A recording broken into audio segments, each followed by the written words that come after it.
Também agradecemos a presença do palestrante, o doutor Luiz Carlos, que já está presente e vai nos trazer aí uma palestra brilhante a todos nós, também representando a diretoria da OAB de Santo Amaro, a nossa querida secretária adjunta, a doutora Viviane Scrivani, que já está aí conosco. E então, vamos aí nos programar já para darmos início, só passando alguns recados rapidinho para os doutores que já estão na sala virtual, que amanhã teremos uma brilhante, excelente palestra tratando do assunto de promessa de compra e venda de bens e imóveis, tratando de uma visão geral. Convidamos a todos que já estão na sala virtual também para estar participando às 19 horas amanhã, no dia 14, na quinta-feira.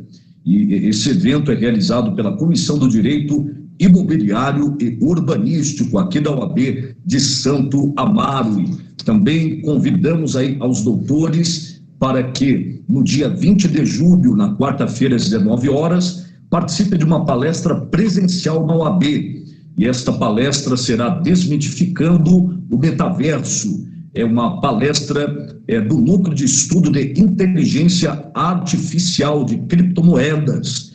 Então, teremos aí esse evento presencial na OAB de Santo Amaro. E no dia 21 de julho, também uma palestra excelente de forma virtual, às 19 horas. Filho não divorcia. Esse evento será realizado pela Comissão do Direito de Família aqui da OAB também de Santo Amaro. Lembrando, pessoal, que no dia 28 de julho, numa quinta-feira, nós teremos uma palestra para a nova advocacia, para a jovem advocacia, primeiros passos do novo advogado no processo de família. Teremos aí uma pauta bem interessante ao novo advogado, onde teremos aí a presença da palestrante, a doutora Luciana, juíza titular da 5ª Vara de Família do Fórum de Santana, que estará tratando sobre a petição inicial perfeita, provas no direito de família, audiência de conciliação, audiência de instrução e julgamento e também as novas técnicas de audiência virtual. Lembrando a todos que todos os nossos eventos são transmitidos para o nosso canal do YouTube da OAB de Santo Amaro. Então, convidamos a todos a se inscreverem no nosso canal e ficarem por dentro dos eventos, palestras, cursos, simpósios. Inclusive, ontem tivemos o Congresso de Direito Internacional, que também foi transmitido para o nosso canal do YouTube. 102 Santo Amaro. Ative o sininho para serem notificados de nossos eventos. E agora, dito isto, vamos então dar início à nossa palestra desta noite. E eu peço aos colaboradores da OAB de Santo Amaro que, por gentileza, iniciem a gravação, a transmissão ao vivo para o nosso canal do YouTube.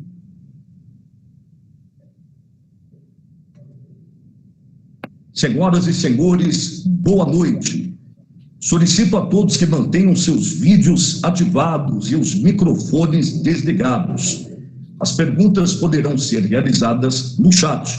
Ao final, o doutor Antônio Carlos Berlini fará a leitura das perguntas. O presidente, doutor Alexandre Fante, e a vice-presidente, doutora Daniela Paduca, em nome da 102ª Subseção de Santo Amaro, da Ordem dos Advogados do Brasil, Seccional de São Paulo, tem a grande honra para recebê-los para a palestra ECA, 3 décadas de desafios e avanços.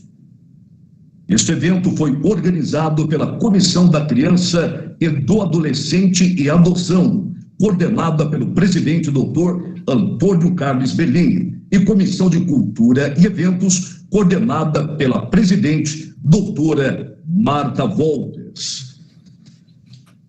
E para ministrar a palestra de hoje, a OAB de Santo Amaro solicita que o doutor Antônio Carlos faça a leitura do currículo do nosso convidado palestrante da noite, doutor Antônio Carlos. Muito obrigado, doutor Marcos. É um prazer muito grande, colegas aqui da subseção de Santo Amaro e colegas do Brasil inteiro que estão nos ouvindo, que estão nos vendo pelo YouTube, que vão ouvir a gravação. É um prazer muito grande poder apresentar o excelentíssimo desembargador, presidente do Tribunal de Justiça do Estado de Pernambuco, doutor Luiz Carlos de Barros Figueiredo, um grande amigo da adoção, e eu lendo o currículo deles, vocês vão ver que realmente como esse homem trabalha e sempre trabalhou ao nosso lado há muitos anos já, pela causa da adoção, pela causa da criança. É um longo currículo, eu tomei a liberdade e excelência de resumi-lo. Se me faltar alguma coisa, eu lhe peço desculpas, lhe peço perdão, e peço também que Vossa Excelência possa complementar, mas é muito grande e tem muitos feitos na área da infância e da juventude. O desembargador Luiz Carlos, bacharel de Direito pela Unicap desde 75. Militou como advogado de março de 77 até 82, cerrando fileiras com a gente na advocacia. Foi o primeiro coordenador executivo nacional do projeto CIPIA, famoso projeto CIPIA, lá nos anos passados, nos módulos 2 do INFRA, do InfoInfra e do InfoAdot, o famoso InfoAdot da época, sendo sua a concepção jurídica de ambos esses softwares. Foi ex-vice-presidente da Associação Brasileira de Magistrados e Promotores da Infância e da Juventude, a ABMP, nos biênios 93, 95 e de 99 até 2001. Membro da SEJA de Pernambuco a partir da sua implantação desde 93, julho de 93, e exerceu também a presidência e a secretaria executiva até junho do ano de 2000. Foi conselheiro técnico e científico da Associação da ABMP nos biênios 89, 91, 95, 97, 97 e 99.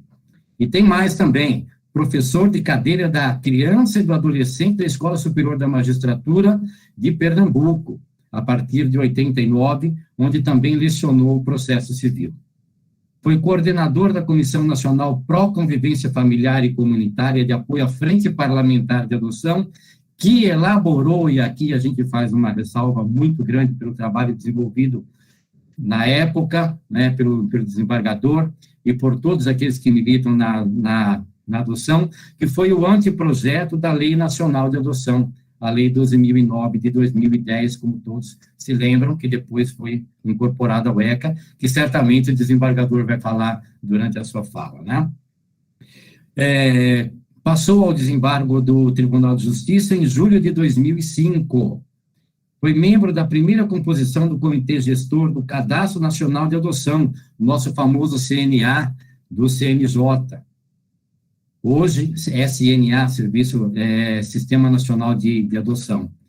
Vice-presidente também da Comissão Estadual Judiciária de Adoção, a SEJA Pernambuco, a partir de fevereiro de 2011 até fevereiro de 2020. Coordenador da Infância e da Juventude do Tribunal de Justiça de Pernambuco, a partir de fevereiro de 2010 até fevereiro de 2020. Corregedor-Geral de Justiça de Pernambuco no biênio 2020-2022.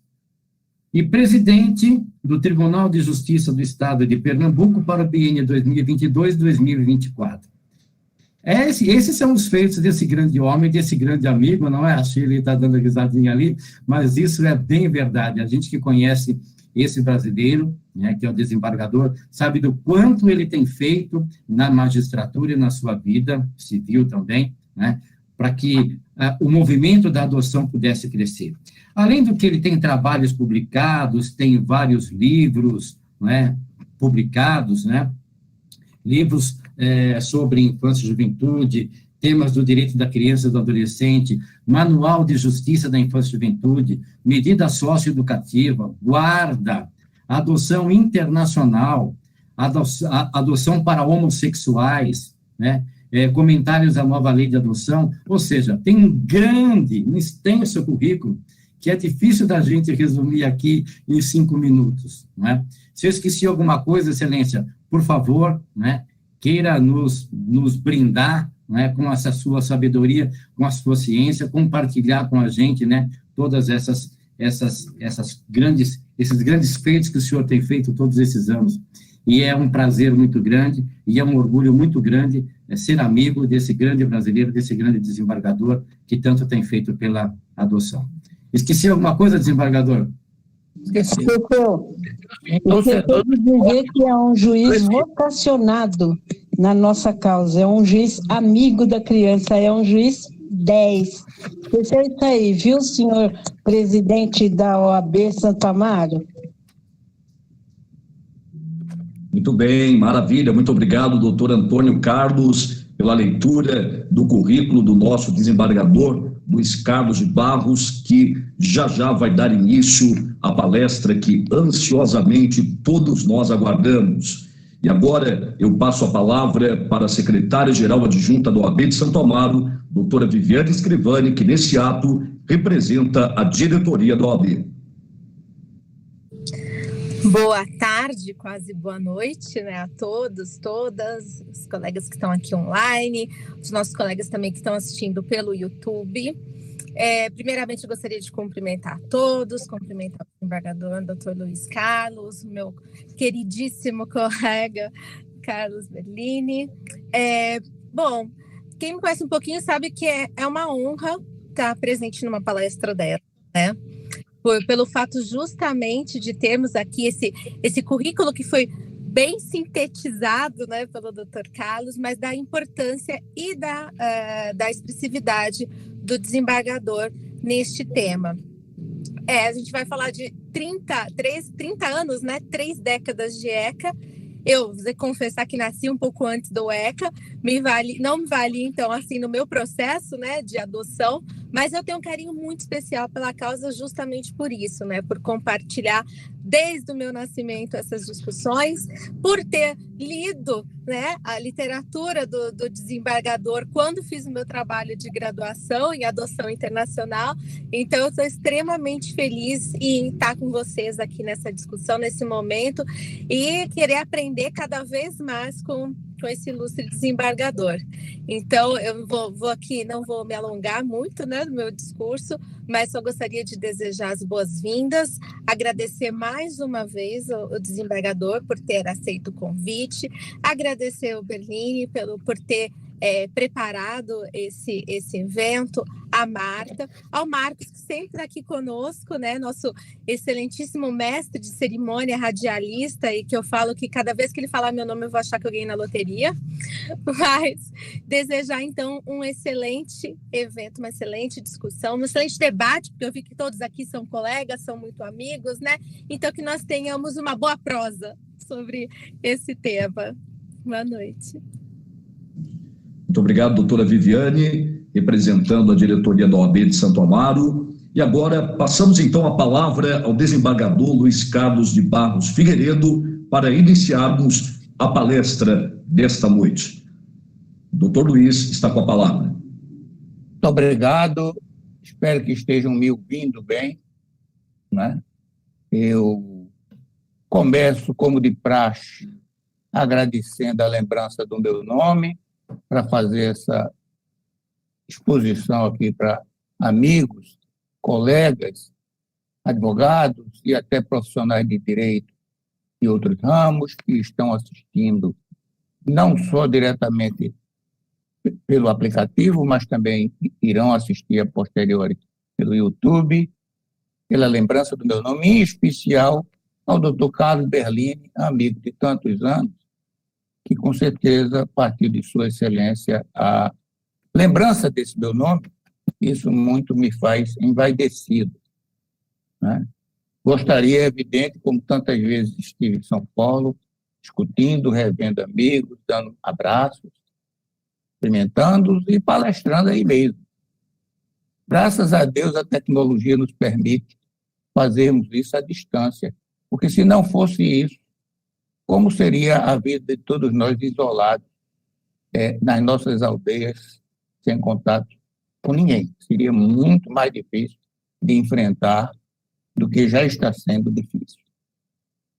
Então, parabéns à OAB de Santo Amaro pelas iniciativas culturais que foram elencadas aí pelo Marco Antônio, do que tinha acontecido recentemente e está para acontecer no futuro, porque realmente, no nosso dia a dia profissional, qualquer um, promotores, delegados, juízes, advogados, às vezes fica difícil a permanente qualificação.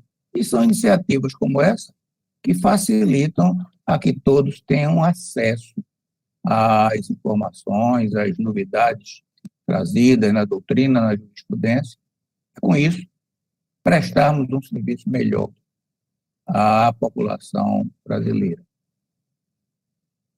Feito esse agradecimento, a OAB Santa Maria, em especial a Dr. Carlos Berlini, eu gostaria de dar um parabéns a toda São Paulo, hoje, em especial a Ordem dos Advogados do Brasil, que capitaneou essa luta com o veto da lei aprovada na Assembleia Legislativa de São Paulo. O governador do estado de parabéns também, porque entendeu o clamor público, o equívoco que era a lei. E é evidente agora, vamos esperar que suas excelências, os parlamentares, os deputados estaduais, atentem que este é um veto para ser mantido.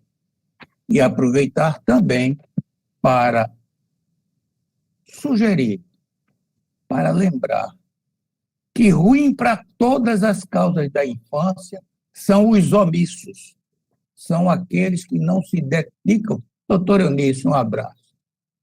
Que todos quantos se omitem do grave problema da infância e juventude no mundo inteiro, em especial no Brasil. Algumas pessoas, às vezes, têm uma percepção diferente da nossa, mas estão lutando com o mesmo empenho.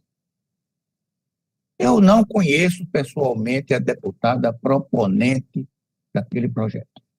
Até por várias oportunidades ela me chamou para fazer algum debate aí, eu não pude pedir a amigos como Sávio, do Rio de Janeiro, para me substituir, mas tenho que existe nela boa fé e boa vontade de ajudar.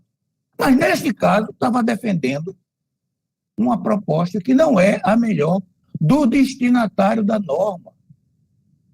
A criança ou adolescente não pode ser protegido com um modelo de lei como aqui.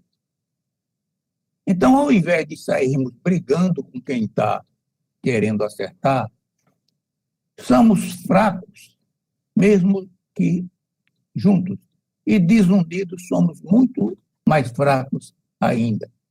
Precisamos dialogar, conversar, de todos os lados entender. Nós não podemos viver nessa realidade que o Brasil está hoje, nesse maniqueísmo, desse eterno briga de confusão, de que o nosso amigo diz algo errado, mas é do nosso lado partidário. A gente diz que é certo, e aquele que está do outro lado diz algo que é certo, mas como ele está do outro lado, nós dizemos que ele está errado. Nós não podemos continuar nessa dicotomia. O país não vai avançar com isso. O avanço se dá pelo diálogo, pela conversa, pela negociação e pelas relações humanas respeitosas. Então, com toda certeza, poderemos fazer mais e melhor. E, com toda certeza, o trabalho ainda continua para que esse veto não seja derrubado. Foi uma importantíssima vitória obtida por todos os engajados nesta causa e, especialmente, insisto, pela OAB que capitaneou essa luta, mas tem ainda estrada pela frente. A estrada da manutenção do veto e a estrada da reconquista daqueles que estavam querendo e estão querendo dinamizar o sistema de adoção. Essas pessoas merecem nosso respeito, merecem que nós procuremos dialogar e construir algo melhor para o futuro das nossas crianças. Peço licença para também, Berlim, referenciar aqueles que, muito antes dos 32 anos, que dizem estar fazendo hoje o ECA, se dedicaram de corpo e alma para que essa mudança radical, esse corte radical na legislação tivesse acontecido. Alguns, eu invocaria alguns ligados à minha terra, porque já não estão entre nós, o mexicano pernambucanizado, Luiz de la Bora, o então promotor e depois foi desembargador do nosso tribunal, Romero Andrade, nomes de repercussão nacional. Mas temos aí em São Paulo Paulo Garrido de Paula, Jurandir Massura, Munir Cury e tantos outros grandes nomes, como temos Olímpio em Paraná, e tantos grandes nomes do país inteiro. E fora do país, como Emílio Garcia Mendes, o argentino, a maior autoridade mundial em direito da infância. Todas essas pessoas dedicaram sangue, suor e lágrimas, porque nada disso é concedido gratuitamente. Isso tudo se consegue com luta e com sangue. E houve um corte e uma mudança, onde havia grupos fortes já estabelecidos, teoricamente muito preparados, e que, evidentemente, por isso mesmo, dificultava a mudança normativa. Quero saudar também aqueles que estavam defendendo o modelo anterior do Código de Menores, que era uma evolução para o Código de Menores de 1927, e que o Código de Menores de 1927 também o era evoluído, porque antes dele era o nada, antes dele era o caos, antes dele, as pessoas se esquecem, o Brasil foi o segundo país do mundo a ter uma legislação específica de proteção à criança e adolescente, que foi o primeiro Código de Menores, o chamado Código de Melo Matos. E dentre aqueles grandes nomes que estavam ao lado na defesa do Código de Menores e não permitir a mudança e a vigência do ECA, estavam grandes nomes, e eu faço questão de destacar um nome de São Paulo. O juiz, antes e depois desembargador, Samuel Alves de Melo. Porque nós que somos cristãos louvamos o nome de Saulo de Tarso. Algumas religiões, como o catolicismo, o ortodoxo, chama São Paulo. Né? Mas se esquecendo que Saulo de Tarso era um perseguidor de cristãos. Até a célebre passagem na estrada de Damasco, onde perde a vista, com o choque da realidade de conhecer o Cristo Salvador, e muda para ser o grande propagador do cristianismo. Então, simbolizo em Samuel Alves de Melo, dentre tantos outros, aqueles que estavam contra o ECA e souberam evoluir para que o ECA pudesse vigir e alterar a vida de tantos brasileiros. Não é com aquele discurso de pura emoção, de que é a lei mais avançada do mundo, ou coisas que o valham. É simplesmente com a realidade, que se nós ainda hoje temos dificuldades em relação a um tratamento justo e equânime para as crianças, muito pior seria sem a existência do ECA. Porque lei nenhuma vai mudar a realidade social. As mudanças, a lei simplesmente confere e ajusta a norma de convivência social àquilo que está sendo praticado no dia a dia. Não é porque se fosse fácil, se simplesmente se criasse uma lei e um decreto e o mundo mudasse, o Brasil seria o paraíso terrestre. Porque em nenhum canto do mundo tem tanta lei, tanto decreto, tanta portaria, tanta norma, e na maioria delas não consegue se colocar em vigência. E agora queria pedir, por fim, a última licença para gerar aquele meu conhecidíssimo temperamento polêmico. Na minha visão, tem 32 anos de ECA.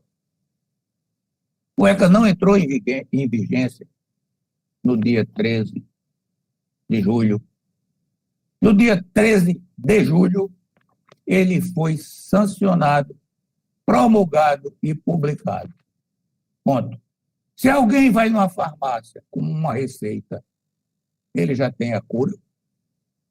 Mas nessa mesma farmácia, se tiver uma mulher lá que supõe estar gestante, e ela faz aquele teste imediato de gravidez e dá positivo, a criança já nasceu, alguém comemora o aniversário do seu filho pela data em que a genitora descobriu que estava gestante?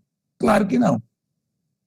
Mal comparando, o ECA vai fazer aniversário, é no dia 12 de outubro deste ano. Vai fazer 32 anos, sim. No dia 12 de outubro. E veja, aqueles que estavam na linha de frente das negociações com o Poder Legislativo conseguiram acerto com o então presidente da República para que a sanção acontecesse exatamente, para que os 90 dias de vacácio legis terminassem no dia 12 de outubro, que além do dia da padroeira do Brasil, Nossa Senhora Aparecida, é o Dia das Crianças. E as pessoas se esquecem disso e querem comemorar na data que a lei foi sancionada, promulgada e publicada, né? Então, é preciso também um agradecimento àqueles parlamentares que, na época, apoiaram, aqueles parlamentares capitaneados pela deputada Rita Camata, que era relatora na Câmara, e o senador Ronan, Rita Camata do Espírito Santo, e Ronan Tito, senador pelo Estado de Minas Gerais, que capitanearam a luta mesmo, com dificuldades, com alguns parlamentares totalmente contra, com audiências públicas constantes, às vezes em tom não muito democrático e amistoso, e conseguimos evoluir. Eu deixei com um amigo Berlini, porque achei que não era muito conveniente fazer uma exposição em PowerPoint, um material que talvez seja de interesse, porque partiu e nasceu de uma curiosidade minha. Eu peguei o texto do ECA, lá da época em que nós que fazíamos parte da comissão redatora preparamos, e do texto que foi sancionado, e comecei a incluir nele, com cores diferentes, todas as mudanças acontecidas de lá para cá. Era cor preta para o texto original, e outras cores iam entrando para os textos novos. E embaixo você sabia, está em vermelho, foi da lei tal de tanto, está em verde, foi da lei tal de tanto, está em azul, e assim por diante. Aí começou azul, azul claro, branco, sei lá, cor de rosa. Matizes de cores do arco-íris já não é mais suficiente para se colocar tantas as leis.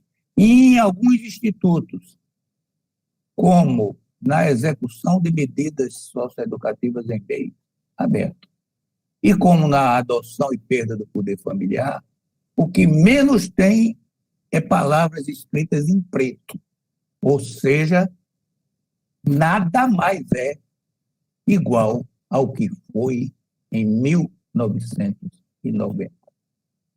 Será que os d'antanho estavam errados? Será que os da agora estão errados? É possível conviver se entendendo que ambos estavam certos? Eu creio que sim.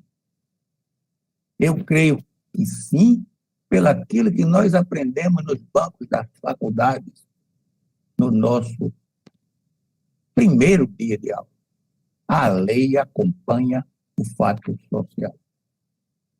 O ECA de 90 era a lei possível, era o avanço possível naquela ocasião. Os conhecimentos, às vezes técnicos, científicos, também eram diferentes. Algumas pessoas, por exemplo, a título ilustrativo, diziam que seria impossível a rede pública fazer testes para as crianças, chamava até os testes do pezinho na época, porque era caro, era difícil e não ia ser só para aquelas pessoas bem aquinhoadas financeiramente nas maternidades privadas. Não ia ser colocado em prática. Os avanços científicos na pesquisa foram tantos que hoje, nas maternidades públicas, são feitos algo em torno de 33 a 37 exames no recém-nascido. Ora, por humanidade pura, para tratamento precoce. Ora, por razão puramente economicista, porque sai mais barato prevenir e tratar do que esperar adoecer para depois fazer o tratamento. Por um ou por outro motivo, o fato é que coisas que eram tidas como impossíveis de serem postas em prática foram, estão sendo e com certeza serão mais, porque a única enfermidade que era prevenível com aquele exame chamado teste do pezinho era a fenilcetonúria. E hoje há inúmeras enfermidades que são detectadas precocemente, podem ser tratadas precocemente e, com isso, evitar, do ponto de vista da humanidade, uma pessoa doente e sofredora. Do ponto de vista da economia, um gasto que poderia ser poupado. Então, o ECA nasce dessa mudança e nessa necessidade de estar presente na vida de todos nós, conforme a realidade do momento. O que é que o ECA é igual? Apenas nos seus 3 grandes pilares. O ECA é direcionado a pessoas em desenvolvimento. Nós não podemos querer que alguém com 11, 12, 13, 14 anos possa assumir na plenitude o destino de suas vidas. Eles não estão suficientemente maduros. Não é a influência que hoje, uma criança ou um adolescente de hoje, sabe muito mais coisa que nós sabemos.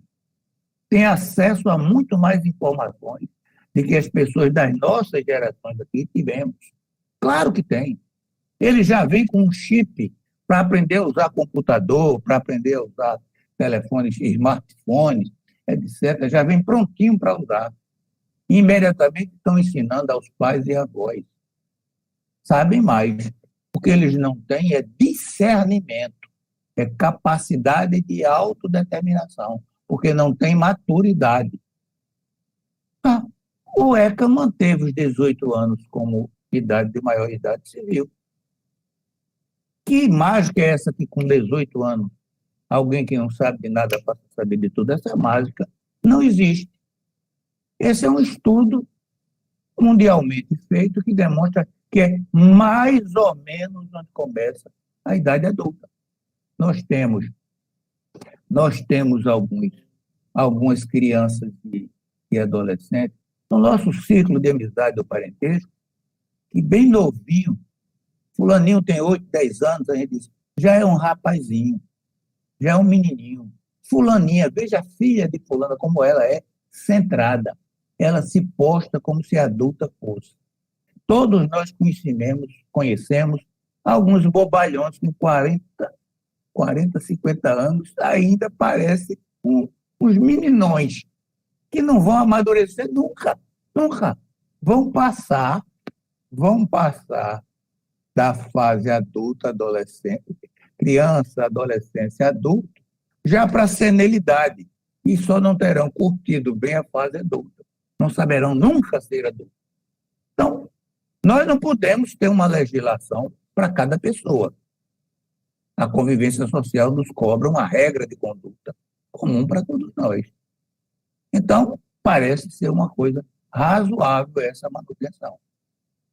Mas nós hoje já estamos vivenciando, neste âmbito, por exemplo, algumas questões que as pessoas temem enfrentar. Eu não sei porque quem está com a verdade, e é bíblico, conheceis a verdade e a verdade vos libertará. Em algumas matérias, como, por exemplo, na prática do delito, é difícil você imaginar que um jovem, sei lá, de 16 anos, ele não tenha o perfeito discernimento de que sua atitude é nociva à convivência social. É óbvio que essas pessoas são usadas por criminosos contumazes, delinquentes, que os usam a pretexto da inimputabilidade penal. Todos têm esse discernimento? Não todos. Isso era algo para aplicar a todos indistintamente, Penso que não. Mas era perfeitamente possível se trabalhar com a ideia de que alguns delitos, principalmente quando praticados em reincidência, poderiam ser punidos de forma mais rígida e não apenas socioeducativa, para uma faixa etária que fosse 16 anos, por exemplo. É perfeitamente razoável. Membros do Ministério Público do Rio Grande do Sul, faz anos, fizeram um estudo e entregaram esse material. E no Congresso Nacional, ninguém tem coragem de pôr em votação. E se diz, mas corre o risco deles baixarem para 12, para 10. Mas aí tem gente que é totalmente contra. Então, enquanto nós estejamos nos limites, nós não vamos avançar. O avanço se dá pelo bom senso, pelo que é óbvio. E esse estudo, esse projeto de lei, que foi apresentado ao Congresso Nacional, a partir de trabalho feito pelo Ministério Público do Rio Grande do Sul, parece ser, para mim, algo muito bom. Mas, no mínimo, um ponto de partida. E não o temor de enfrentamento dessa discussão. Esse é só um tema, mas eu estou pegando, no geral, coisas polêmicas e que as pessoas não têm coragem de enfrentar. Em todos os países do mundo, eu disse em todos, a adoção isoladamente para alguém de orientação homossexual ou para parelhas homossexuais se deu por construção pretoriana. Em todos, repito mais uma vez,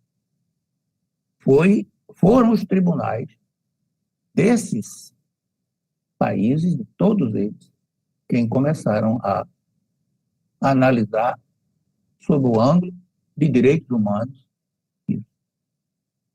Em todos eles, eu disse de novo, em todos, passado algum tempo, projetos de lei foram apresentados ou já existiam e passaram a ter uma tramitação mais célere nos respectivos poderes legislativos e foram transformados em lei. Por que isso? Porque a ninguém é dado o direito de desconhecer a lei, porque somente a lei cria, modifica e extingue direitos. Então, são conceitos elementares no mundo inteiro sobre o papel da lei. A lei é a manifestação mais absoluta do positivismo e, ao mesmo tempo, mais absoluta do Estado democrático de direitos, porque ela é aplicável a todos. Quem está dentro da regra ganha as benesses e sofre as sanções que a lei estabelece.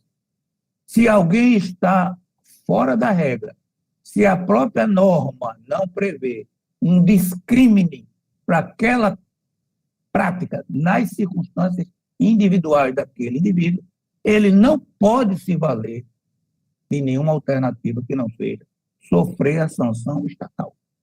É para isso que a lei serve. É para tornar-nos todos iguais.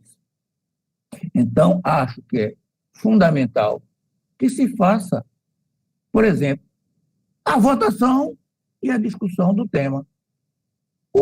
Alguém que tem uma orientação sexual diferente da maioria, eu nem sei mais quem é a maioria, pelo que eu disse, mas que não seja aquela estabelecida.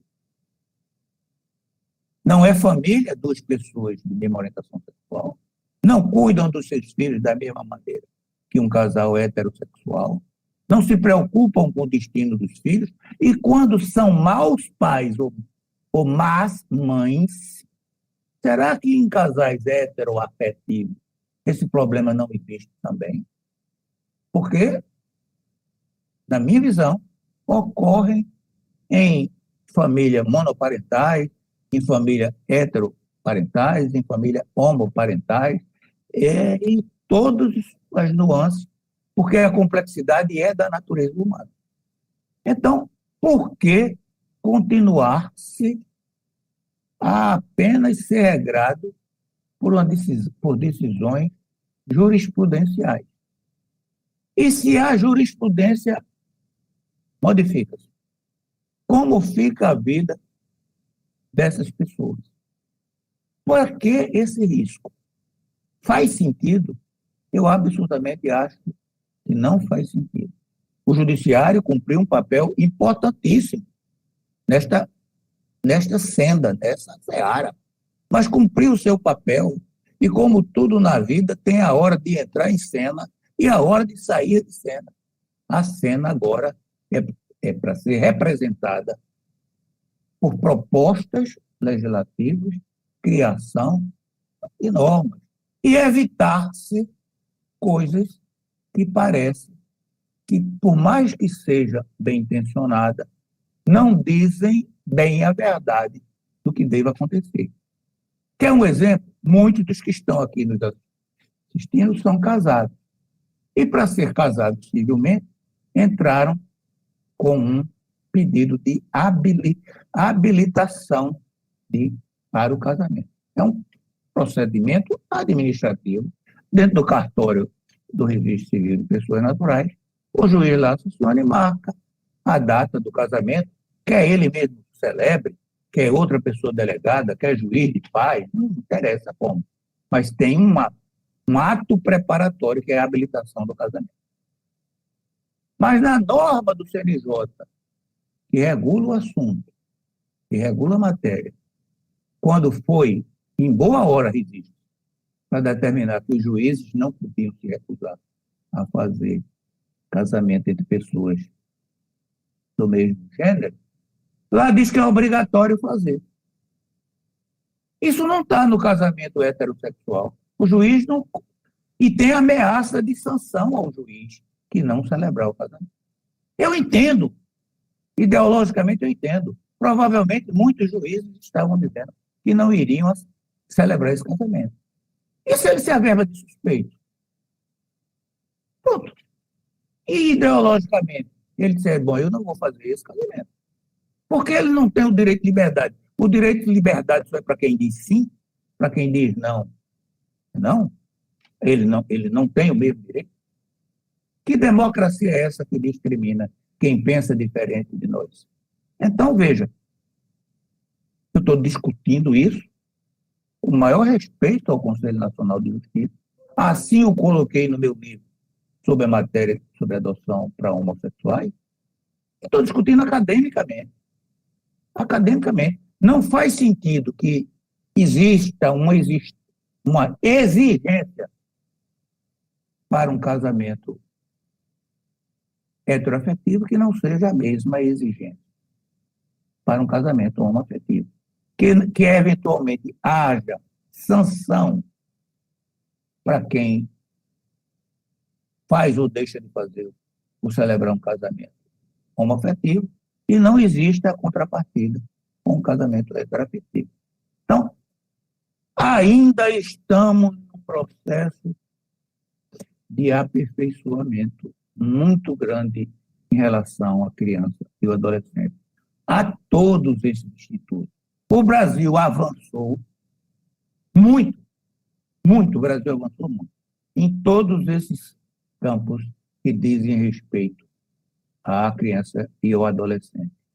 E, em especial, pelo seu pioneirismo em trabalhar com o reconhecimento de que são pessoas e sujeitos de direitos que merecem e precisam de um tratamento diferenciado.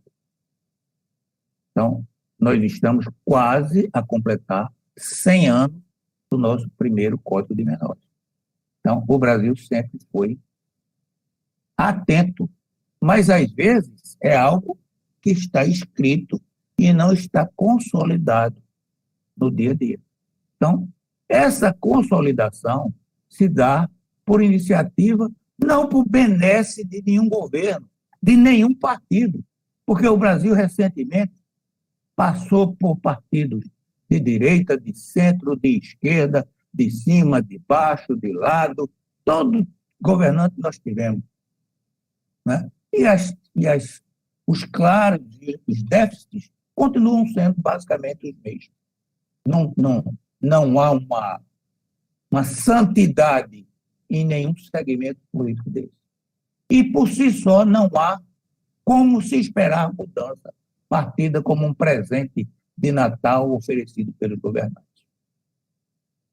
Como muitas das pessoas aqui da OAB, com quem eu tenho um longo tempo de amizade, e, mais uma vez, isso, aqui de Berlim, Chile, doutora Eunice, né, são ligados à causa da adoção. Quando eu comecei a judicar, no longínquo ano de 1982, né, portanto, estou completando 40 anos de juiz, é uma vida inteira, sob a égide do Código de Menores, antes do ECA, né, era uma constante o deferimento de adoções internacionais. Algumas pessoas falavam que havia facilitações, trambique, desonestidade. Claro que havia. Em tudo que a mão humana se mete, faz bobagem. Mas não era o cerne da questão. O cerne da questão era que os brasileiros não tinham interesse em adotar a maioria das crianças que estão disponíveis para serem adotadas. Essa era a questão fulcral. E quem foi que atraiu tantos brasileiros para se candidatarem a serem pais adotivos? Claro que ferramentas criadas, como foi citada há pouco aí por Berlim, do Infadot, do CNA, que se transformou no SNA, claro que facilitaram, que você tem tudo num canto só, o país é continental, que você tem regras comuns para o país inteiro, claro que sim. Uma atuação mais expedita e dedicada e qualificada de juízes, promotores, defensores públicos, advogados particulares, claro que sim também. Mas não fomos nós, não queiramos esses loiros para nós, esse mérito para nós. Foi o povo, foram os grupos de adoção que foram disseminados no país inteiro. Essa é uma verdade que para muitos não agrada, que pode ser muito dura, mas é a verdade. Foi com essa movimentação, foi com essa cobrança de agilidade, com essa cobrança de melhoria da qualidade do serviço, principalmente do ponto de vista do apoio técnico, cobrando celeridade, arregimentando, arrebanhando novas pessoas para a causa da adoção. E aí, essas pessoas, depois que conheciam os problemas, que começavam a saber que essa criança idealizada não estava disponível, porque não é prateleira de supermercado, e que a criança real que está pronta para ser adotada é diferente daquilo que ele havia idealizado, essas pessoas começaram a visitar instituições de acolhimento. Essas pessoas começaram a conhecer com faixas etárias que não eram suas faixas originais, com cor de pele, eu disse, não raça, porque tecnicamente está provado cientificamente que não existe isso. Isso é discurso bobo. Mas cor de pele diferente, grupos de irmãos. E com pouco tempo, basicamente, as crianças brasileiras passaram a permanecer em lares brasileiros.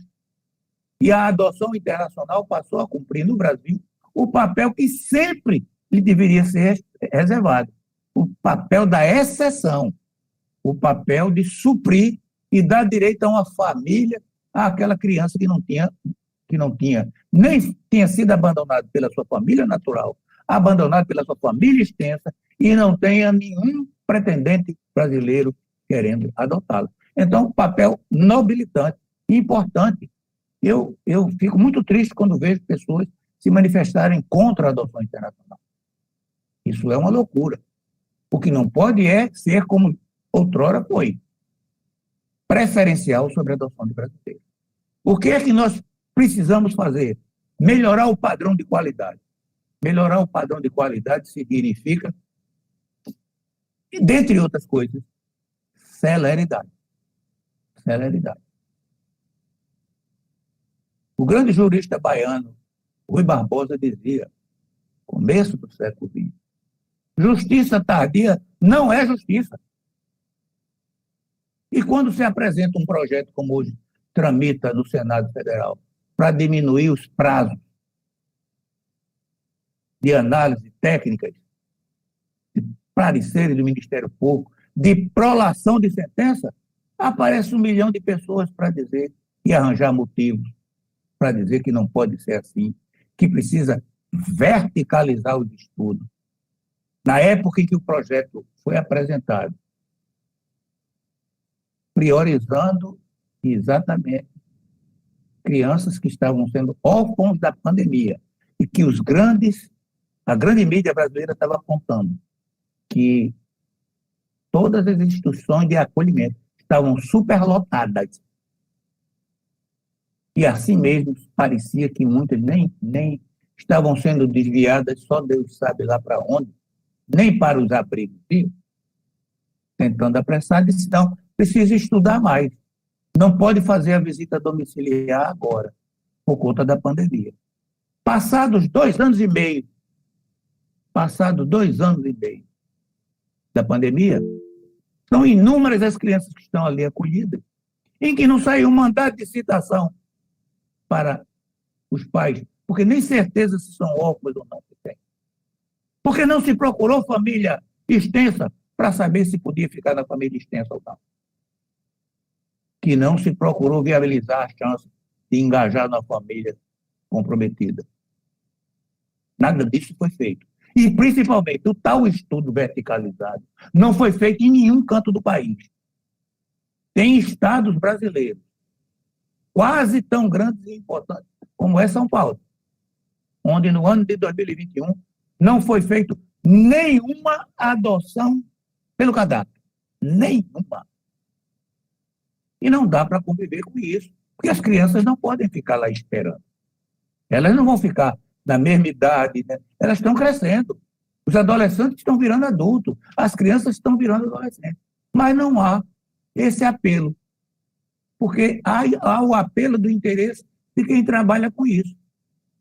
Quem trabalha com isso vê crianças sendo adotadas irregularmente, tão logo entra no judiciário, é suspenso o pátrio poder e entregue a alguém, estando ou não no cadastro, e depois, essa sentença, quando vem ser prolatada, 3, 4, 5 anos depois, vai ao tribunal e o tribunal reforma a decisão e desgraçou a vida da família adotiva, da família biológica e, principalmente, desgraçou a vida do adotado.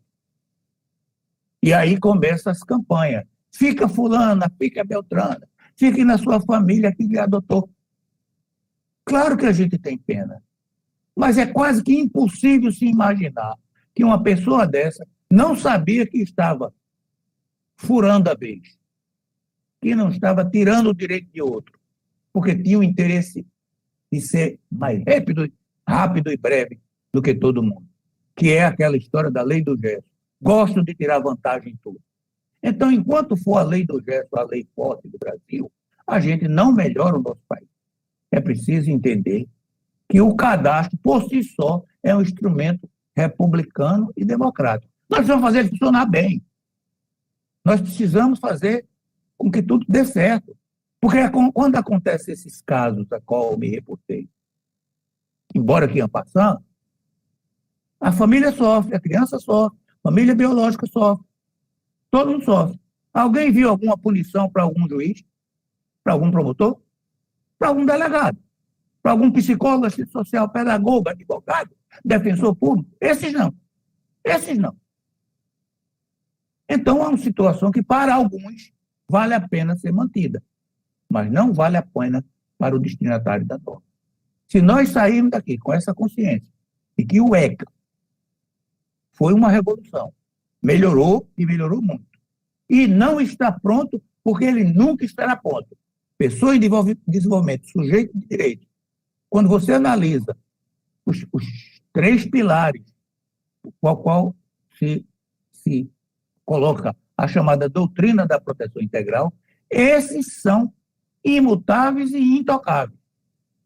Toda vez que se vai fazer uma análise a respeito de uma proposta de ação ou de mudança legislativa, deve-se olhar para isso. Isso é realmente para melhorar a vida da criança ou do adulto? Porque se é para melhorar a vida da criança, merece toda a nossa dedicação e esforço. Se não for, claro que normalmente, quando você beneficia a criança, você beneficia um adulto também que está. Você beneficia o planeta Terra pela geração do amor, que é o que salva o nosso planeta. Não o ódio, não a briga pela briga. Nós podemos fazer algo muito mais e muito melhor.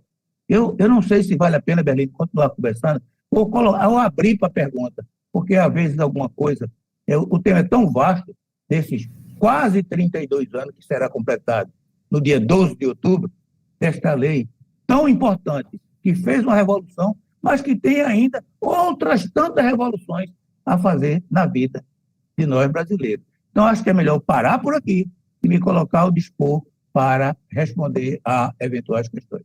Muito obrigado pela paciência de todos vocês, de coração. Querida desembargadora, o senhor não sabe quanto é gostoso ouvi-lo falar, né, sobre o histórico do ECA, e relembrar também, como eu falei, né, em princípio, né, gente que cerraram fileiras ao nosso lado, né, grandes desembargadores, grandes promotores, juízes, operadores sociais, operadores do direito, lembrando aí do Malheiros também, né, desembargador Antônio Carlos Malheiros, né? Inesquecível Malheiros. Inesquecível e saudoso Malheiros, né? Tanta gente que não é advogado, que não é juiz, que não é promotor do serviço social, da psicologia, tanta gente que esteve ao nosso lado na construção desses 32 anos de ECA que vamos fazer em outubro. Eu nem quis tirar essa fala sua, porque eu sabia que o senhor ia tocar nisso, né? 32 anos, dia 12 de outubro, não é dia 13. E hoje o Instagram, o Facebook, todas as mídias sociais estão comemorando hoje, né? E foi quando o Collor acabou sancionando. Até no Instagram do Tribunal de Justiça de Pernambuco está lá. E eu vou fazer o quê? Casa de Ferreira, espeto de pau, tá vendo? Espeto de pau, tá lá. Pois é. Nosso querido Paulo Sérgio também está aqui junto com a gente, presidente da nossa ANGAAD, né? Paulo Sérgio, valeu, Paulo Sérgio, obrigado pela presença. Tanta gente amiga que está aqui para te ouvir, desembargador. E já temos perguntas, sim. Olha, nós temos uma pergunta da nossa querida Ludmila, que é do Grupo de Apoio à Adoção de Peruíbe, que ela diz o seguinte: desembargador, o que é que o senhor acha da proposta do MP da Bahia de que seja retirada a opção dos pretendentes à adoção de escolherem a raça e etnia da criança no SNA? O que é que o senhor pensa disso, desembargador? Olha, tem coisas. Ludmila, que não é a cantora. Não. Olha, tem coisas que a gente não se quer nem imaginar que possa ser verdadeiro uma proposta dessa. Aqui no Nordeste, na minha vizinha Paraíba, tem um artista, um poeta popular chamado Jessier Quirino. Vale a pena, eu estou só fazendo esse comentário, vai lá do Google, bota Jessier Quirino, entra no site. É incrível as histórias que Jessier conta. Mas ele tem uma frase dele que diz assim: menino, tem doido para tudo, ainda tem doido que é para todas as coisas do mundo, ainda sobra um para tocar flauta. Né? Essa é uma história que sobrou para tocar flauta mesmo. Porque, veja, você precisa racionalizar. É comum, é muito comum, que quem vai adotar é frequente.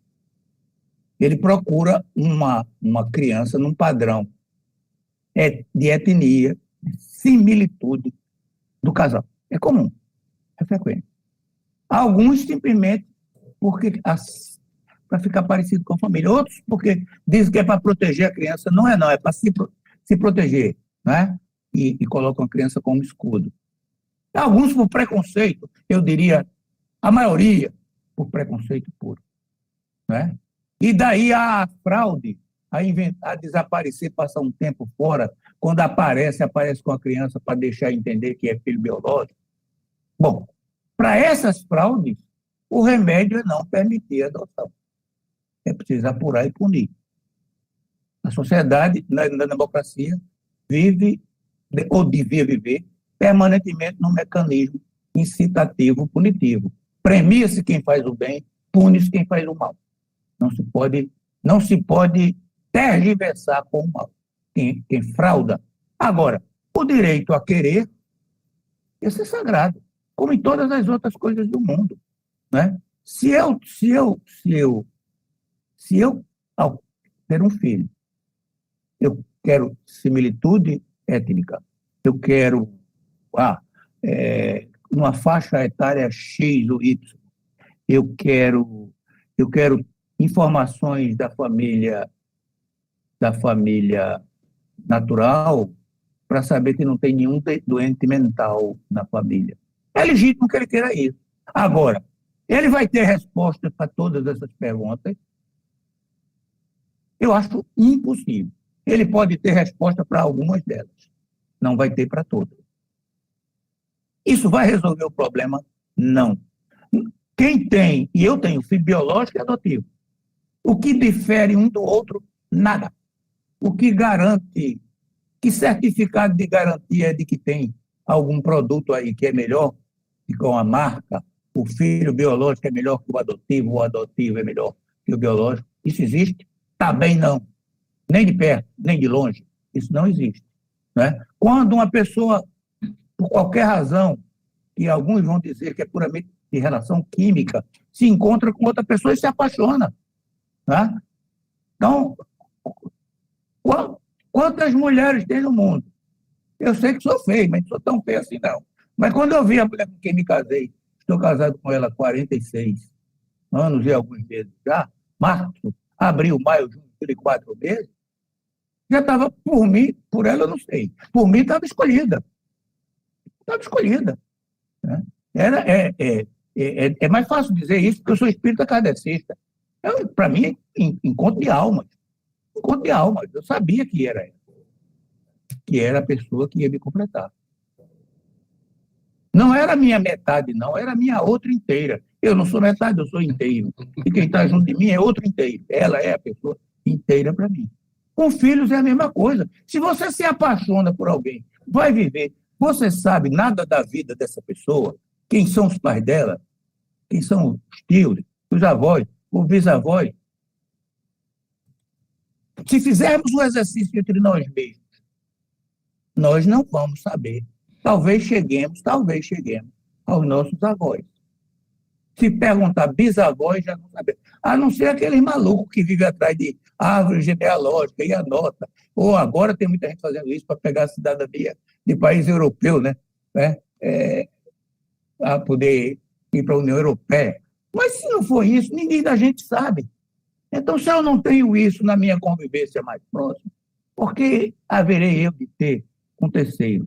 Então, é legítimo que a pessoa queira e é legítimo que ela saiba que quanto mais exigente ela é, mais difícil se torna que ela realize o sonho de um dia ser pai ou ser mãe. Ponto final. Mas quer continuar sendo exigente, mas impor como regra é algo completamente sem sentido. No meu, com devido respeito, é algo que não faz sentido. É algo que de alguma pessoa bem intencionada. Insisto, quando comecei o comentário a respeito da lei, que graças a Deus foi vetada aí em São Paulo. Eu não duvido da boa vontade, mas o ditado popular diz que de bem intencionado o inferno está cheio, né? Então, a boa vontade é clara. A pessoa que citou essa norma, ela está querendo proteger crianças mais velhas, crianças assim como eu, que são misturados de tudo que é raça.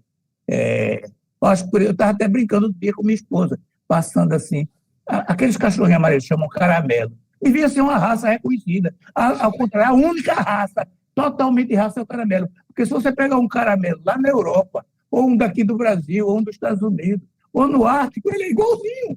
Ali sim é raça. Ali sim é raça. Então, se você conseguir permitir que as regras sejam claras, expostas, sem favorecimento, por que não? Por que querer tolher o direito de uma pessoa querer algo que para ela é mais interessante, desde que ela seja prevenida? Não vai ser fácil. Você, com essas suas exigências, não terá facilidade. Mas que bom que é essa discussão. Porque há 20 anos nós estávamos discutindo brasileiros querendo adotar brasileiros. Ou seja, mais um filhote caramelo do ECA, não é? E faz com que as pessoas hoje já refinem a discussão para grupo de irmão, faixa etária, cor de pele. É ruim e é bom ao mesmo tempo. Pois é. Desembargador, tem aqui uma pergunta que eu sei que talvez é difícil fazer a um presidente de um Tribunal de Justiça, mas como veio a pergunta, eu tenho que fazer e eu vou, inclusive, complementar com uma pimentinha a mais.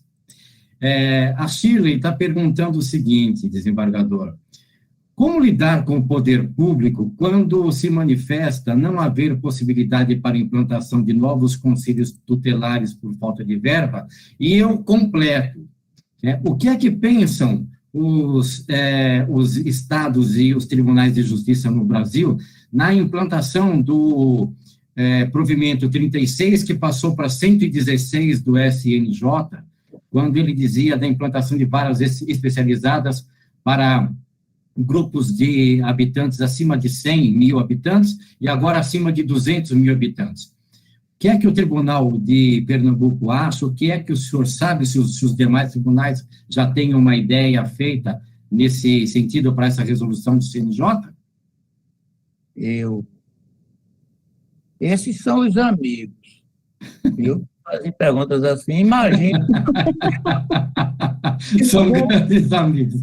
Temos que perguntar, desembargador. O senhor acha que veio nessa live fazer o quê? Só falar da Tereza? Não. Tem que responder nossas perguntinhas. A gente tenta. Mas veja, é evidente que eu não tenho uma resposta pronta para saber a realidade de cada estado e de cada município para enfrentamento, ou de cada poder judiciário, porque a pergunta você pode analisar sobre vários ângulos, para enfrentamento do problema. Porque, às vezes, existem razões concretas a justificar. Bom, eu primeiro quero deixar registrado que abomino a tese da chamada reserva do possível, né? Tão largamente praticada, e primeiro, quando se pede algo do Estado, lato sensu, né, a rejeição, a manifestação de impossibilidade de atender o pleito, porque não tem possibilidade orçamentária para atender. Porque a reserva do possível, ela só faz sentido, principalmente se você estiver pleiteando um direito constitucional. Ela só faz sentido quando há uma demonstração, não é uma mera alegação, não é uma mera alegação. É uma comprovação documental de que o orçamento, as receitas públicas, estão comprometidas com outras tantas coisas tão importantes ou mais que inviabilizam provisoriamente, momentaneamente, o atendimento daquele pleito. Tá? Então, essa me parece a premissa, é a base do meu raciocínio, que necessariamente não é o pensamento do meu tribunal, né? São 52 integrantes, né? Se fosse em São Paulo, quantos são? 300 e tantos, sei lá. Uhum. Então, é impossível você ter um pensamento de todos. A gente vai um pensamento médio, né?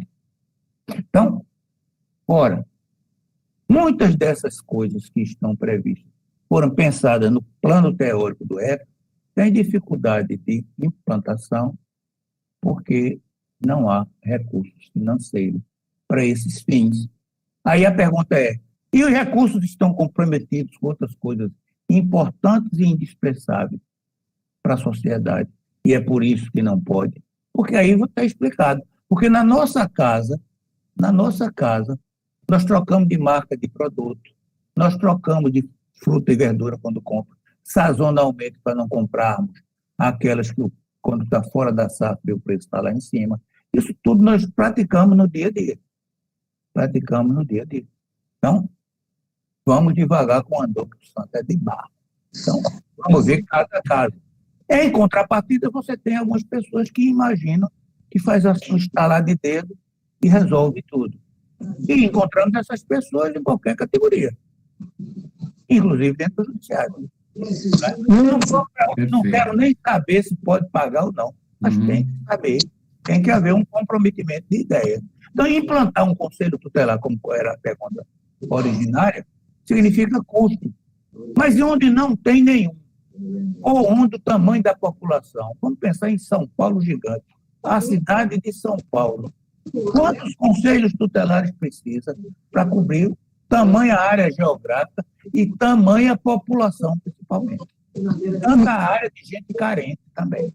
Então, você tem que ter uma análise ponderada desses aspectos para fazer uma melhor destinação do dinheiro público. Mas, doutor Figueiredo, nós não falamos de criança prioridade absoluta, então a gente vê construção inacabada de pontes e etc e tal, quando, na verdade, a gente está precisando aí de mais conselhos para as crianças. Portanto, Chile, nós estamos dizendo a mesma coisa, talvez com palavras diferentes. A escolha das prioridades é fundamental. Eu não sei lá se essa ponte, primeiro, se quando ela foi concebida, ela era importante, porque uniria populações que não tinham sequer como se deslocar para trabalhar, ou ia a um posto de saúde, ou com uma criança na escola. Eu não sei. Agora, o que eu sei é que se é para ela estar paralisada anos e anos e anos, isso não faz sentido. Tá? E sei que os conselhos tutelares precisam ser resolvidos. E sei que é preciso que haja consenso de prioridades que não são as mesmas, nem no mesmo município. Às vezes, num bairro ou outro, as necessidades são diferentes.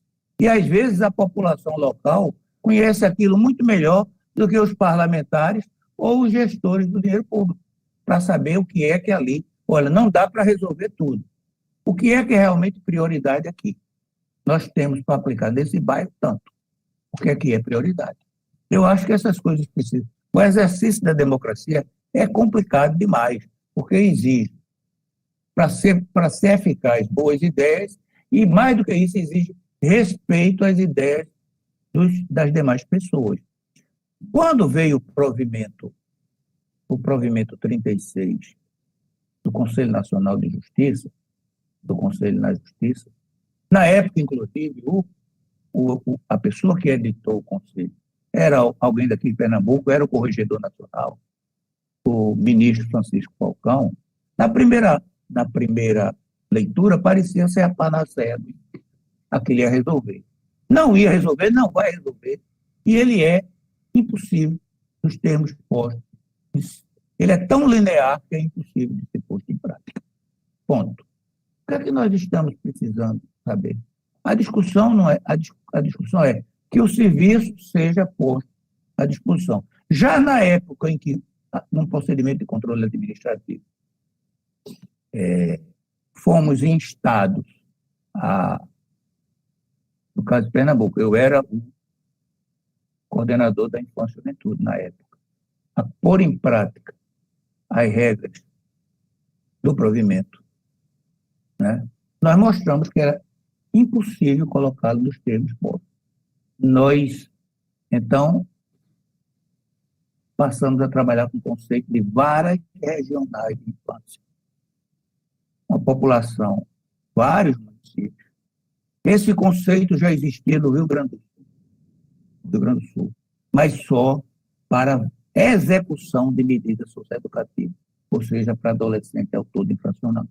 Nós trouxemos a questão da adoção, da destituição do poder familiar, a execução das medidas socioeducativas em meio fechado ou aberto, para dentro dessas varas regionais, somando vários municípios. Por quê? É possível se ter um juiz especializado, promotor especializado, cartorários especializados, defensores públicos especializados, promotores especializados, espaço físico especializado. E o ônus eventual de algum deslocamento das pessoas pode ser corrigido. Nós estamos corrigindo aqui e alguns estados da federação estão mais adiantados. Por exemplo, quando nós estamos agregando comarcas, porque não tem movimento forense que justifique, né? Nós estamos colocando uma sala onde o morador dali, se ele for prestar um depoimento na justiça, lá tem um computador, ele é ouvido dali, ele tem informações, um totem com informações do processo dele ali, para ele saber. Foi redistribuído, porque aqui deixou de ser Comar, mas está em tal vara de tal Comar. Quer dizer, onde saídas para ficar em pé no balcão sejam eliminadas. Quando se fala, por exemplo, num preso com sursi, ele vai para dentro do cartório, cheio de advogado aqui, todo mundo sabe o que eu estou dizendo, a rigorosa verdade. Faz uma fila imensa e eles vão com a caderneta na mão, quando eles estão com sursi, com liberdade provisória, assinam uma caderneta e vai embora. Para que isso? Nós colocamos lá um totem. Ele entra dentro do fórum, ele bota o dedo, digita o CPF e vai embora. No celular dele, e estando dentro do prédio, fora. E se por acaso a fila lá do totem, são dois totens do Fórum da Capital, ele pode fazer no próprio celular dele. Fora do ambiente de lá, não. Porque aí ele podia nem ir lá, mas dentro do fórum. Quer dizer, são pequenas medidas que simplificam a vida do cidadão e podem resolver. Nós agora nós criamos 20 varas regionais, 20. Temos várias privativas exclusivas, 20. Nós implantamos 12 e tem 8 paralisadas. E não tem como colocar em prática, porque pelo menos algumas foram mal pensadas. Nós vamos agregar 2 ou 3 a uma e fazer uma. É melhor ter uma do que não ter nenhuma. É só uma questão de bom senso gerencial. É melhor ter uma do que não ter nenhuma. Porque aí eu consigo botar um psicólogo, um pedagogo, um assistente social, um juiz, um promotor, eu boto tudo lá. Um veículo para deslocamento, eu boto tudo. Mas para criar 3 equipes técnicas, são 9 pessoas pelo menos. Se for uma cidade maior, eu vou ter que ter 2 de cada função. Tantos juízes, tantos promotores, aí não tem. Aí a desculpa é reserva do possível. Nós não temos dinheiro para fazer. E a solução é, não faz nada. Não faz nenhuma. Então, nós temos que aprender a raciocinar como pobres que somos, segundo a realidade que temos. Aquilo que não pode ficar é parado como o hino nacional deitado eternamente em berço esplêndido. Nós temos que fazer a encontrar uma solução, uma alternativa que seja factível. Na busca do ótimo se perde o bom.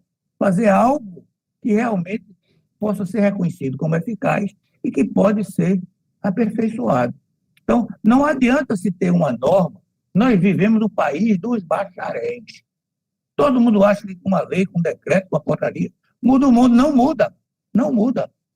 Então, nós precisamos ajustar isso para ver o que é realmente necessidade. Nós precisamos da participação do povo, canais de reivindicação, ouvidoria dos tribunais, no Ministério Público, na Defensoria, na OAB, que realmente ouçam o clamor do povo, que possam se distinguir quais são as causas que precisam ser tratadas com prioridade. Então, isoladamente, o provimento tal, a resolução, a recomendação tal. Esse tal da recomendação, amigo, é um terror.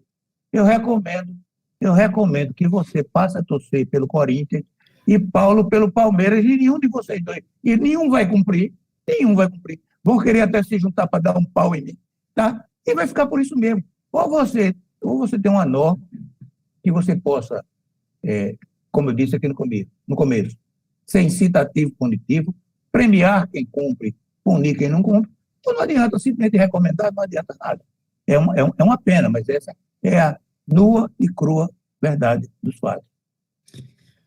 Querido desembargador, nós temos ainda perguntas a serem feitas, mas estamos aqui no adiantado da hora, já são quase 20 horas, 18 horas e 59 minutos. Eu só gostaria de referir a doutora Priscila Frade e a doutora Andréa Verotti, nossa cara colega que trabalha com adoção internacional, que vamos, se assim nos permitir o desembargador, encaminhar as perguntas a ele, né, para que possa ser respondida posteriormente. A menos que, desembargador, o senhor tenha tempo para responder em 5, 10 minutos as duas perguntas. Não, se é 10 minutos para 2 perguntas, a gente resolve. Eu não tenho nada contra mandarem. Você sabe bem disso, Paulo sabe, ele sabe. Eu não prometo essa celeridade. Porque então, já que estamos aqui, então vamos aproveitar. Mais 15 minutinhos, por favor. Vamos aproveitar, então. Aproveitar da bondade do desembargador. A Priscila diz o seguinte: prezado doutor Figueiredo, boa noite. O ECA é uma ferramenta tão moderna, por que tantas crianças e adolescentes estão cerceados de inúmeros direitos ali previstos? É uma questão de falha governamental ou ainda falta engajamento da sociedade? Como podemos melhorar a efetivação desses direitos, na sua opinião? Amiga, é tudo isso, é um caldeirão, né? Porque, às vezes, há desinteresse dos gestores. Eu tenho casos aqui de gestores que apoiaram, por exemplo, leis locais que davam 1% do orçamento exclusivamente para a infância e juventude, e depois foram eleitos. Depois de eleitos, viraram as costas para a norma. Eles só acreditavam na norma quando o adversário era prefeito. Nós temos uma certa omissão da sociedade na reivindicação dos direitos coletivos. Nós temos o pouco uso das ações civis públicas. O brasileiro é muito individualista. Talvez isso não seja muito notado lá no sul do país, onde tem uma tendência mais de corporativismo, de grupo, de cooperativas. Eles usam mais. Mas quando sai dos 3 estados do sul e vem para aqui, vai subindo, cada vez vai ficando mais individualista. O uso das ações civis públicas poderia ser, do ponto de vista da realidade nossa, advogados, juízes, promotores, ser o melhor remédio para a cobrança. Porque aí não consegue fazer num ano, mas tem uma decisão, consegue no outro. Eu acho que deveria ser assim que a gente devia atuar.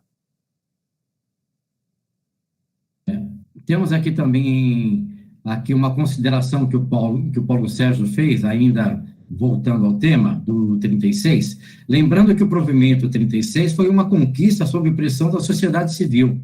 Só com a sociedade civil engajada estaremos mais próximos da prioridade absoluta, que também já foi falado, inclusive, pela própria Shirley. Então, obrigado, Paulo, pela sua consideração.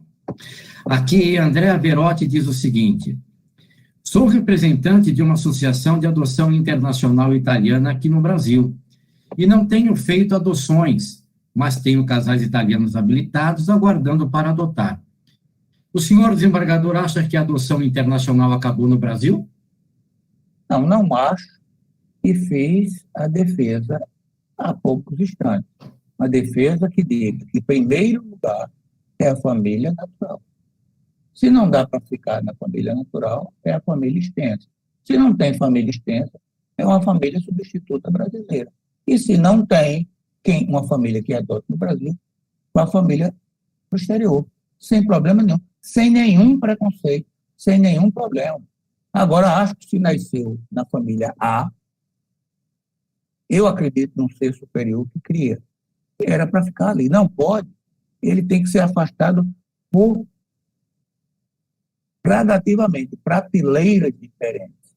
Então, o que existe aí é crianças que não terminam, nem vão para a família, nem retornam à família biológica, nem vão para a família extensa, nem família adotiva brasileira, nem estrangeira, fica para cima e para baixo, e não resolve. Esse aqui é o problema.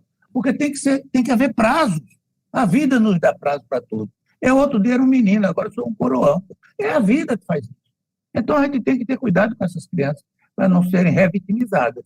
Então, ao cumprir, tem família para voltar? Tem, não tem família nacional.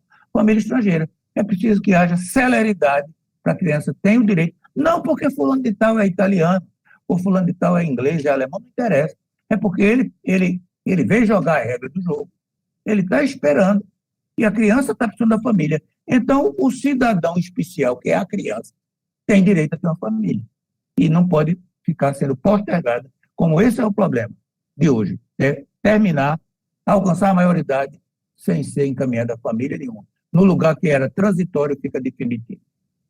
Ok. Desembargador, o senhor não sabe, como eu já falei, como é bom ouvi-lo, né? Com essa sabedoria toda, compartilhar essa experiência de tantos anos de magistratura, tantos anos de estrada junto com a gente.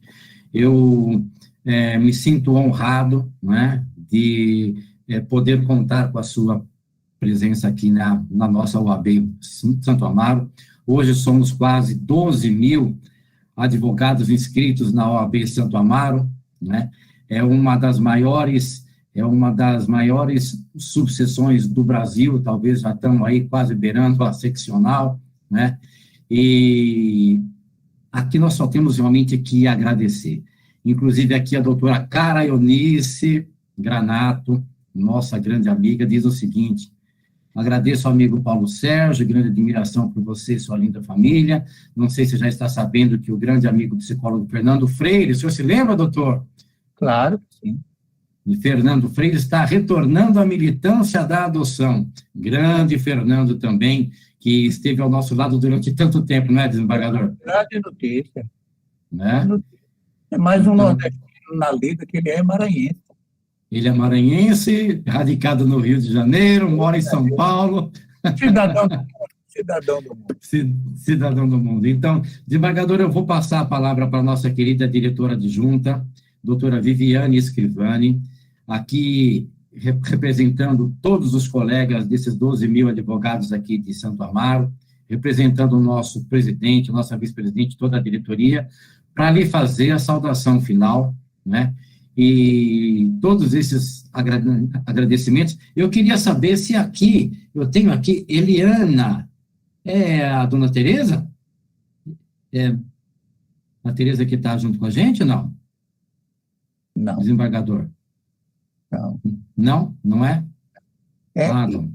É porque ela, desse assunto de infância, é onipresente.